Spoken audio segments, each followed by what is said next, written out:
ওরে ভাই রে ভাই, ওরে ভাই রে ভাই, অবশেষে জেল থেকে ছাড়া পেয়েছে সেই প্রিন্স মামুন। দর্শক, সেই বুড়া বেটির জামাই আমাদের প্রিন্স মামুন ভাইয়া জেল থেকে মুক্তি পেয়েছে। আর মুক্তি পেয়ে মাকে সেলাম করে দুধ দিয়ে গোসল করানো হয়েছে সেই আমাদের প্রিন্স মামুনকে। দর্শক, আপনারা জানেন ঈদের কিছুদিন আগে সেই প্রিন্স মামুনকে ধর্ষণ মামলায় গ্রেপ্তার করা হয়েছিল, যেটি করেছিল আমাদের সেই লাইলা ম্যাডাম, মানে লাইলা খালা। তো লাইলা খালার মামলাতে অবশেষে মুক্তি পেয়ে জেল থেকে বেরিয়ে বোমা পাঠিয়ে দিলেন আমাদের প্রিন্স মামুন। দর্শক, শুধু তাই না, বাজার থেকে প্যাকেটের দুধ কিনে প্রিন্স মামুনের মা এবং বাবা তাকে গোসল করিয়েছে যে আর যেন কোনো অশুভ শক্তি সেই প্রিন্স মামুনের গায়ে না লাগে। দর্শক, আজকের ভিডিওটি দেখলে অবাক হয়ে যাবেন। সেই প্রিন্স মামুন জেলখানায় গিয়ে এখন সে আল্লাহর ওলি হয়ে গেছেন, আর কোনো বয়স্ক মহিলার কাছে যাবেন না। দর্শক, আজকের ভিডিওটি অবশ্যই শেয়ার করে দিবেন, জনস্বার্থের জন্য সবার প্রতি একটি অনুরোধ থাকবে। প্রিন্স মামুনকে জেল থেকে বের করার পর প্রিন্স মামুনকে দুধ দিয়ে গোসল করানো হয়েছে, সেই ভিডিওটি প্রমাণ সহকারে রয়েছে আজকের এই ভিডিওতে। অবশ্যই দয়া করে আজকের ভিডিওটি শেয়ার করে দিবেন। তা কে কোন জেলা থেকে আজকে আমাদের এই ভিডিওটি দেখছেন অবশ্যই কমেন্টস করে জানিয়ে দিবেন। দয়া করে ভিডিওটি শেয়ার করে দিবেন। আবারও বলছি, আমার কলিজার ভাই ও বন্ধু যারা আজকের ভিডিওটি প্লে করেছেন, প্রতিদিন সবার আগে আপডেট নিউজগুলো পেতে আমাদের পেজটি ফলো দিয়ে রাখুন, একটি লাইক দিয়ে দেখতে থাকুন সম্পূর্ণ ভিডিওটি। জেলখানা থেকে বের হওয়ার পর মনে হলো যে আমি মার গর্ভ থেকে বের হলাম, পৃথিবীতে আসলাম, সব কিছু নতুন লাগতেছে, সব কিছু সুন্দর লাগতেছে। এই মানে কখনো চিন্তা ভাবনা করি না এই প্রকৃতি এত সুন্দরভাবে দেখবো, মানে আমরা কখনো ফিল করি না, কিন্তু আমরা কিন্তু সবসময় প্রকৃতি দেখি। কখনো আকাশের দিকে তাকায়, আমি মাঝে মধ্যে যখন জেলে ছিলাম তখন আমি আকাশের দিকে তাকায় আকাশটাকে ফিল করতাম। এরকম ফিল কিন্তু আমি বাইরে থাকা অবস্থা কখনো করি নাই। যখন আমি অভাবটা বুঝছি তখনই আমি ফিল করছি। যাই হোক, আল্লাহ উত্তম পরিকল্পনাকারী, এটা আমি বিশ্বাস করি। উনি যা পরিকল্পনা করে রাখছে আমার জন্য সেটাই হবে আমার কপালে। আমি কাউকে দোষ দিব না। আমাকে যদি কেউ ক্ষতি করে সুখে থাকে সে সুখে থাকুক, আর আমাকে যদি কষ্ট দিয়ে সে ভালো থাকে ভালো থাকুক, আমি এটাই চাই। আর একটা কথা বলতে চাই, যেটা হচ্ছে যে মামলার বিষয়ে, যে এখানে কিছু ভুল আছে যেগুলো হচ্ছে একটু আমাকে কষ্ট দেওয়ার জন্য বা আমাকে খারাপ রাখার জন্য ওরা বানোয়ারভাবে বানাইছে, এটা আপনারাই জানেন, আমি এটা বলতে চাই না। সো আমি কাউকে কখনো কোনো প্রলোভন দেখাই নাই, আর আমি কাউকে কখনো প্রলোভন দেখাবও না ইনশাল্লাহ। যা হয়েছে আমার নসিবে ছিল।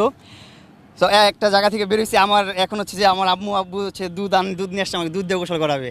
আমি হচ্ছে দুধ দিয়ে গোসল করে আমি আমার নতুন জীবন শুরু করতে চাই, নতুনভাবে আমি নিজেকে গড়তে চাই।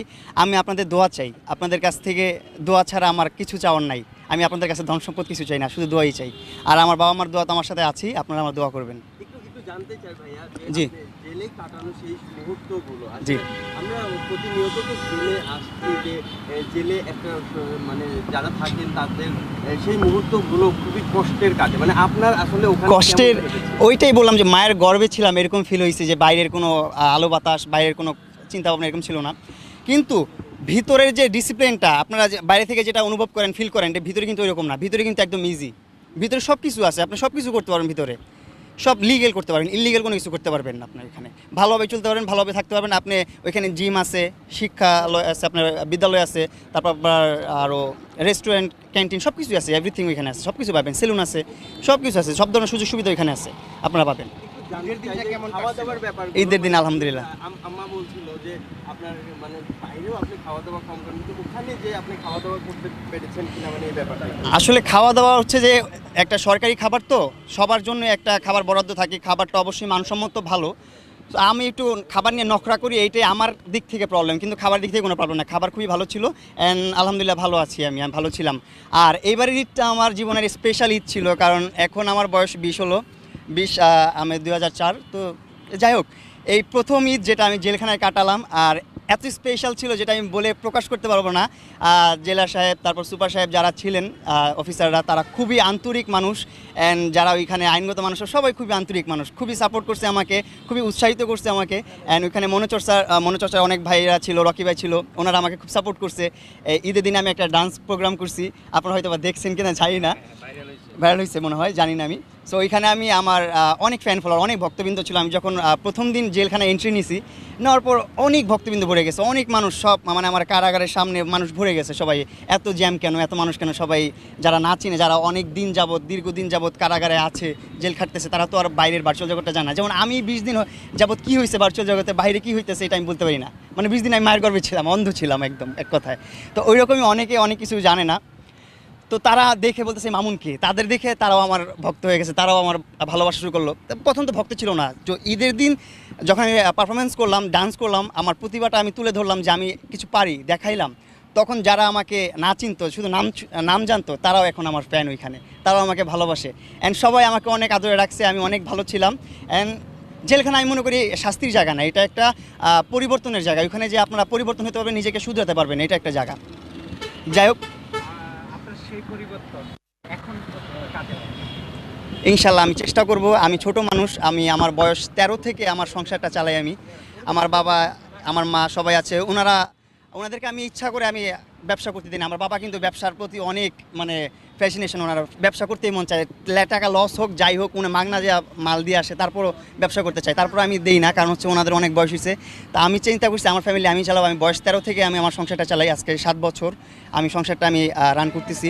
আমার বাবা মা, ভাই বোন, ভাবি, বাস্তি এরা আছে, এদেরকে নিয়ে আমি চলতেছি। আমি চাই আমার জীবনটা নিয়ে আমি এভাবেই চলতেই, এইভাবেই লাইফটা পার করে দিতে চাই, আমার বাবা মার মুখে হাসি রেখে। আর কারো ঘৃণার পাত্র হতে চাই না, আমি সবার ভালো পাত্র হতে চাই, সবার দোয়া চাই, আমি আর কিছু চাই না। জি,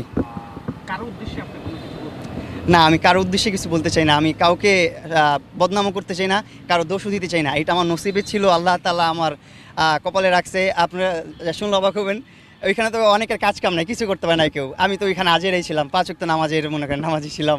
ঠিক আছে, এইটা আমি চেষ্টা করবো চালায় যাওয়ার জন্য। যখন আমি আল্লাহর উপর ভরসা রাখি, আর কিছু না, উনি যা করবে ভালো করবে আমার জন্য, এটাই আমার আশা। দর্শক শ্রোতা ও আমার কলিজার ভাই ও বোনের, আপনারা সেই ভিডিওটি দেখতে পারলেন, সেই কথাগুলা মামুনের শুনতে পারলেন। তো সেই কথাগুলো শোনার পর যদি আপনার মনে কোনো মন্তব্য থাকে, অবশ্যই কমেন্টস করে জানিয়ে দিবেন, দয়া করে ভিডিওটি শেয়ার করে দিবেন। সবাই ভালো থাকুন, সুস্থ থাকুন, দেখা হবে আবারও পরবর্তী নতুন একটি আপডেট ভিডিও নিয়ে। আল্লাহ হাফেজ।